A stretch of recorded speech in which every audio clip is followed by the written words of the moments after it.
شوہر کی کمائی ناجائز ہو تو بیوی بچے کیا کریں؟ میں اپنے میاں کو لے کر بہت پریشان ہوں کیونکہ اس کی آمدن ناجائز ہے۔ میں نماز اور نیک اعمال کی پابندی کی پوری کوشش کرتی ہوں، لیکن میں بہت پریشان ہوں میرے بچوں کے لیے۔ اور میرے لیے کیا حکم ہے؟ کیونکہ میں نے سنا ہے کہ جو حرام کا لقمہ کھائے گا ایک دفعہ دوزخ میں ضرور جلے گا۔ بنت سلیم سرگودا سے۔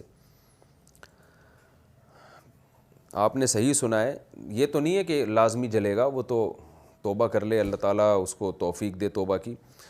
باقی جو مسئلہ پوچھا ہے، میاں اگر حرام کماتا ہے تو دیکھیں میاں کے لیے تو حرام کمانا حرام ہے، اور اس حرام آمدن سے بیوی بچوں کو کھلانا بھی حرام ہے، لیکن بیوی بچوں کے لیے اس میں سے کھانا جائز ہے۔ وجہ اس کی ہے کہ وہ مجبور ہیں، ان کا کوئی اس کے علاوہ اگر کوئی سورس آف انکم نہیں ہے تو فقہاء نے یہ بات لکھی ہے کہ وہ مجبور ہیں، کیونکہ ان کا وہ تو اسی پہ ڈیپینڈ کرتے ہیں، وہ کہاں جائیں گے پھر۔ تو شوہر اگر بیوی بچوں کو حرام آمدن سے کھلا رہا ہے تو بیوی بچوں کو انشاءاللہ گناہ نہیں ہوگا۔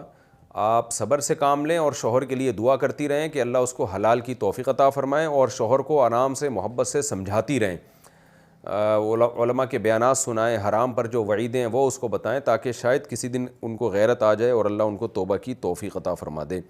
باقی یہ کہ نابالغ بچے جو ہیں، یا بیٹیاں چاہے بالغ ہوں یا نابالغ، جن کی کوئی آمدن نہیں ہے تو ان کے لیے اپنے باپ کی آمدن سے کھانا جائز ہے، چاہے وہ حرام ہی کما رہا ہو۔ البتہ بالغ بیٹے جو ہیں ان کے لیے پھر باپ کی آمدن سے کھانا جائز نہیں ہے، ان پر لازم ہے کہ وہ کمائی کا الگ سے انتظام کریں اپنے لیے۔ وہمی لوگوں کو کیسے سمجھائیں؟ میرے چاچا بہت ایکسٹریم لیول کے وہمی ہیں۔ وہمی تو تھوڑا بھی بہت ہوتا ہے۔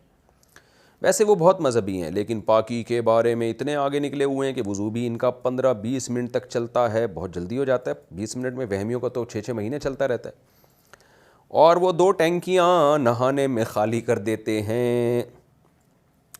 گورنمنٹ کو شکایت لگائیں، پولیس کو بتائیں بھائی، جو سیلاب زدہ علاقے ہیں نا وہاں لے جا کے ان کو بٹھا دیں اور ان کو کہیں کہ اب آپ تالاب میں ہی زندگی گزاریں، اس سے انشاءاللہ وہ تسلی ہو جائے گی ان کو۔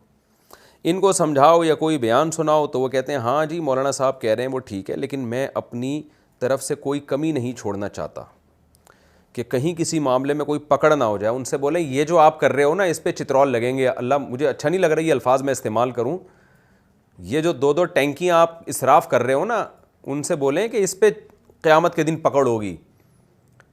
تو ان سے کہیں بس 3 دفعہ چہرہ دھوئیں اور جلدی جلدی بس وضو کریں، اور وہم نہ کریں، یہ جو اتنے گھنٹوں وضو میں لگ رہے ہیں نا اس پہ قیامت کے دن پکڑ ہوگی ان کی۔